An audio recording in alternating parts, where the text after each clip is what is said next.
Satyabama Institute of Science and Technology, Chennai and Sri Perumbudur.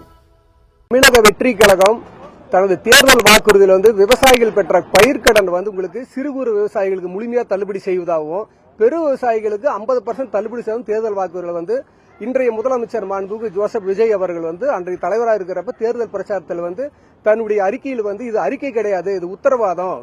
விவசாயிகளுடைய கஷ்டங்கள் எனக்கு எவ்வளவு கஷ்டங்கள் எனக்கு தெரியும், எனக்கு விவசாயம் தெரியாது, அவங்களுடைய கஷ்டங்கள் தெரியும்னு சொல்லி உத்தரவாதம் அறிவிச்சார். ஆனா தனது ஆட்சி பொறுப்பு ஏற்ற உடனே அவர்கள் 2 வாரம் இதை பத்தி எதுவுமே பேசவே கிடையாது. தொடர்பா எடுத்துக்கிட்டா உங்களுக்கு தமிழ்நாடு அரசை பொறுத்த இதற்கு முன்னாடி முன்னாள் முதலமைச்சர்கள் பொதுவா தேர்தல் வாக்குறுதியில் பயிர்க்கடன் அறிவிச்சாங்கன்னா ஆட்சி பொறுப்பை ஏற்ற உடனே முதல் கையெழுத்து விவசாயிகள் பயிர்க்கடன் கையெழுத்தா தான் இருந்தது வரலாறு. ஆனா இவர் 2 வாரமே அதை பத்தி கண்டுக்கவே இல்லை. எங்களுடைய தமிழ்நாடு அனைத்து விவசாய சங்க ஒருங்கிணைப்பு குழு சார்பில் நேர்ல மாண்பு தமிழக முதலமைச்சர் தலைமை செயலகத்தில் சென்று விவசாயிகளுடைய பயிர்க்கடன் தள்ளுபடி செய்யுங்க, புதிய பயிர்க்கடன்கள் கொடுத்தால் மட்டும் தான் மீண்டும் பயிர்கள் பயிரிட முடியும், விவசாயிகள் பாதிப்பில் இருக்காங்கன்னு சொல்லி பின்னாடி 1 வாரம் எனக்கு அவகாசம் கொடுங்க, நான் கொஞ்சம் நிதி சுமையில இருக்கேன், நான் தெரிஞ்சு சொல்றேன்னு சொன்ன மாண்பு தமிழக முதலமைச்சர் 1 வாரத்துல அவர் தேர்தல் அறிக்கையில கொடுத்ததுக்கு நேர்மாறாக பயிர்க்கடன் தள்ளுபடி அறிவிச்சிருக்காரு. 50,000 ரூபாய், அதுக்கு கீழே சேர்த்தி வாங்கினா 40,000 30,000 வரலாற்றிலே இந்த மாதிரி ஒரு அறிவிப்பை பார்த்தது கிடையாது. இது உத்தரவாதம் தெரிவிச்ச மாண்பு தமிழக முதலமைச்சர் விவசாயிகளுக்கு இவர் பண்ணது மிகப்பெரிய ஏமாற்றத்தையும் பெரிய எங்களுடைய நம்பிக்கையும் அவர் இழந்துட்டார்.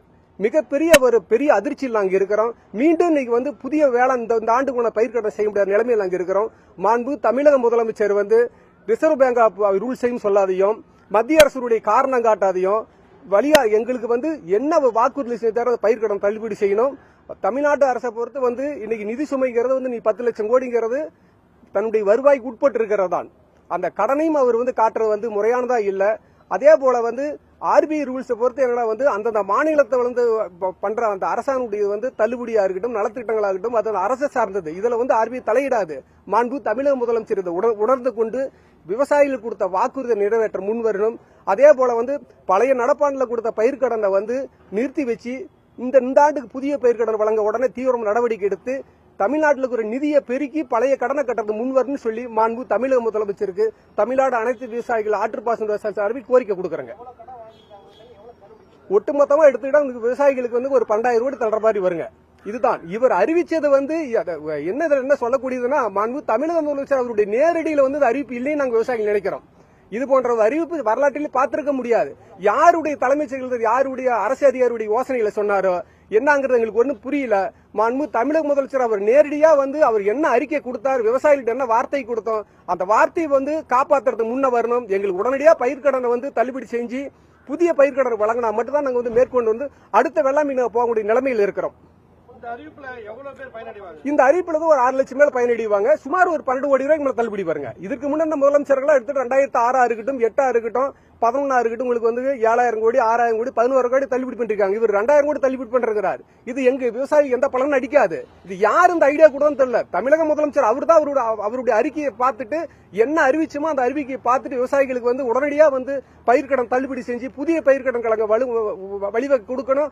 மற்றும் ஏற்கனவே வாய்தா போனதுல 13% இருக்குது. அதை கூட்டுறவு சங்க நெருக்கடி கொடுக்கறாங்க. அதுக்கு உத்தரவிடணும் மாண்பு தமிழக முதலமைச்சர் புதிய பயிர்க்கடன் வழங்க முன்வரும் சொல்லி கோரிக்கை வைக்கிறாங்க. பயிர்க்கடன்கள் மீண்டும் புதுப்பிச்சால் மட்டும்தான் நாங்க கடன் கொடுத்தா மட்டும்தான் நாங்க மாற்று இல்லாம செய்ய முடியும். இதுவரை எதுவுமே நாங்க பண்ண முடியாது இருக்கு. இவருடைய அறிக்கையை நாங்க 20 நாள் பார்த்துட்டு எந்த அறிக்கையுமே வரல. அதுல பெரிய அதிர்ச்சியில் இருக்கு. தமிழ்நாடு முழுமே எல்லா விவசாயம் இதே நிலைமை தான். 2 கோடிக்கு மேல விவசாயிகள் இருக்காங்க. இன்னைக்கு 60 லட்சம் மேல இவருக்கு ஓட்டு போட்டுருக்கிறோம். இவருடைய வார்த்தையை நம்பிதான் ஓட்டு போட்டோம். எப்படி என்னங்கிறது எங்களுக்கு ஒன்னும் புரியலைங்க. அவரு நேரடியா கட்டுப்பாட்டுல தலைமைச் செயலகத்தில் தன்னுடைய என்ன வாக்குறுதின்னு பார்த்து அவர் உடனடியா எங்களுக்கு உத்தரவு பிறப்பின்னு சொல்லி கோரிக்கை வைக்கிறாங்க. எந்த விவசாயமும் செய்ய முடியாதுங்க. இந்த அறிக்கை புதிய பயிர்க்கடன் கொடுக்கணும், பழைய பயிர்க்கடனை தள்ளுபடி செய்து புதிய பயிர்க்கடன் கொடுக்கறது முன் வந்தால் மட்டும்தான் மாற்று வேளாண்மை செய்ய முடியும். அது வரல எந்த விவசாயிகளும் எந்த வேலையுமே செய்ய முடியாது. இதுதான் இன்னைக்கு தமிழ்நாட்டுடைய நிலைமைகள். மீண்டும் முதலமைச்சர் நம்மளுடைய வருவாய்த்துறை அமைச்சர் அவர்களை பார்த்து போன வாரம் எங்களுடைய தமிழ்நாடு அனைத்து விவசாய சங்க சார்பில் கோரிக்கை கொடுத்துட்டு வந்திருக்கிறோம். பரிசீலனை செய்யணும்னு சொல்லிக்கிறாருங்க. அதனால எங்களுக்கு நல்ல தீர்ப்பு வரும்னு சொல்லி எதிர்பார்த்துட்டு இருக்கோம். கண்டிப்பாங்க. ஜூன் 12 மேட்டூர் உங்களுக்கு அதாவது மேட்டூர் அணையை பொறுத்து இருந்தாங்க. ஜூன் 12 டெல்டா பாசனத்துக்கு வழக்கமா தண்ணி திறக்கிறது வழக்கம். இன்னைக்கு 80 அடி கீழே இருக்குது. நமக்கு கர்நாடக அரசு கொடுக்க வேண்டிய தண்ணீரை வந்து மாண்பு தமிழக முதலமைச்சர் வந்து அதற்குண்டான வந்து உங்களுக்கு உடனே அவருக்கு மத்திய அரசோட அழுத்தம் கொடுத்து கர்நாடக அரசு கிட்ட வந்து தண்ணி வாங்கி ஜூன் 12 மேட்டூர் அணை திறந்தால் மட்டும்தான் இன்னைக்கு டெல்டா பாசனம் குறுகிய சாகுபடி வந்து இன்னைக்கு எல்லாம் செய்ய முடியும். இல்லைன்னா வந்து பாலைவனமா மாறிடும். அதே போல வந்து தமிழ்நாட்டில் இருக்கிற அனைத்து விவசாய சங்கங்களையும் அனைத்து கட்சிகளையும் கூட்டி இன்னைக்கு வந்து எங்களுடைய கருத்துக்கள் கேட்டு அடுத்த நடவடிக்கை எடுக்கிறதுக்கு அவர் முன் வரணும். கண்டிப்பாங்க, கண்டிப்பா ஆலோசனை பண்ணணுங்க. அனைத்து கட்சிகளையும் கூட்டணும், அனைத்து விவசாய சங்க பிரதிநிதிகள் அனைத்து சங்கங்களையும் கூப்பிட்டு ஆலோசிச்சு அவர் ஒரு முடிவு எடுத்தா மட்டும்தான் இதுக்கு ஒரு தீர்வு கிடைக்குங்க. ஏன்னா பயிர்க்கடன் இந்த மாதிரி வந்து வரலாறுல வந்து 50,000 40,000 20,000 5,000 கேட்டதே கிடையாது. இதுக்கு முன்ன என்ன அரசுகள் செஞ்சாங்களோ அந்த வழியில கூட ஐயா கொண்டு வந்திருக்கலாம். எங்களுக்கு மிகப்பெரிய மனவேதனையில் இங்க இருக்கிறாங்க. மாண்பு தமிழக முதலமைச்சர் வந்து தீவிரமா எங்களுக்கு மீண்டும் மாற்று பயிர்க்கடன் கொடுத்தால் மட்டும்தான் நாங்க விவசாயம் செய்ய முடியுங்க. நம்ம சங்கமும் விரைவில் அறிவிப்போங்க, விரைவில் அறிவிப்போம். இந்த ஒரு வாரம் பிரச்சனைகள் வந்து நிறைய நடந்துட்டு இருக்குது விவசாயிகளுக்கு தொடர்ந்து. இதுல மேகதாது அணை கட்டுறதுக்கு கர்நாடக அரசு தொடர்ந்து முயற்சித்து வராங்க. இன்னைக்கு டி.கே. சிவகுமார் வந்து முதல்வராக வர பதவி ஏற்கிறார். அவருக்கு தொடர்ந்து வந்து அதை மேகதாது அணை கட்டுறதுக்கு வலியுறுத்திட்டு வரவர். இப்ப அவரு முதல்வர் ஆகிறது, நம்ம முதல்வர் என்ன சொல்லணும்னு நினைக்கிறீங்க?